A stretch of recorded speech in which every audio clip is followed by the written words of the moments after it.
Oi, tudo bem? Eu sou Luana, sou advogada e atuo na defesa dos interesses dos médicos, hospitais e clínicas. Hoje eu vim conversar com vocês sobre um assunto que eu já falei anteriormente no meu Instagram, numa postagem recente, que é sobre aventura jurídica. Você sabe o que é? Se você não souber, assiste esse vídeo até o final, que ainda eu vou dar duas orientações para advogado que quer entrar na área e também para médico.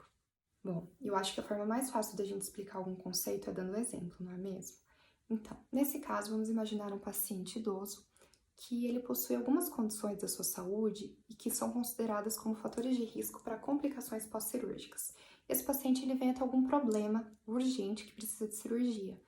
Logo, o médico, antes da cirurgia, orienta o paciente sobre todas as possíveis complicações, inclusive com risco de sequela e até mesmo o risco de morte. Não só o paciente, mas também o seu cônjuge e familiares estavam orientados. Com isso, todos os documentos necessários são confeccionados, inclusive um termo de consentimento livre esclarecido. E assim a cirurgia é feita. Ocorre que, como é esperado, infelizmente o paciente acabou sofrendo algumas sequelas. Logo na recuperação da cirurgia, esse paciente, digamos que vai até a casa da vizinha tomar um café.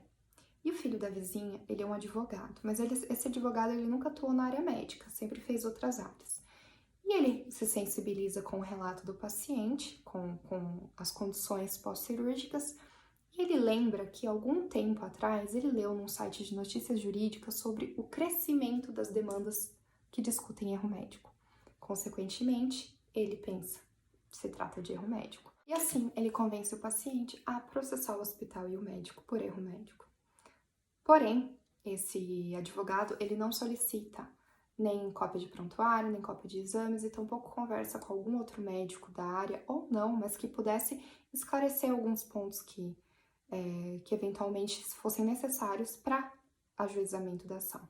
Mas ele apenas escuta o relato do paciente, sem pesquisar, sem entrar no mérito, sem se aprofundar no assunto, ele processa.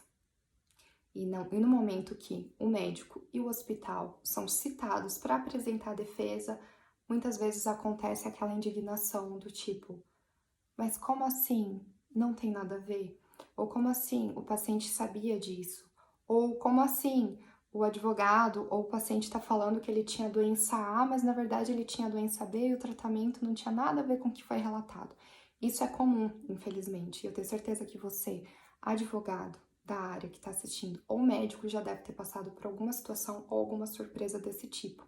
Então, isso que a gente chama de aventura jurídica. Então, eu trouxe esse assunto mais por uma questão, assim, de crítica e também reflexão da nossa área. Agora falando para advogados, principalmente para advogados que querem começar a atuar nessa área, de pesquisar antes, de entender as queixas, os relatos do seu cliente, mas também não deixar de buscar a verdade, né, de buscar os documentos, buscar cópia de prontuário, porque muitas vezes a resposta que você precisa tá lá no laudo de um exame que foi feito antes de uma cirurgia ou depois. A resposta que você precisa muitas vezes está numa pesquisa sobre o tema na internet ou numa simples conversa com algum profissional da área, algum profissional médico que possa estar auxiliando e explicando para que não ocorra esse tipo de ação.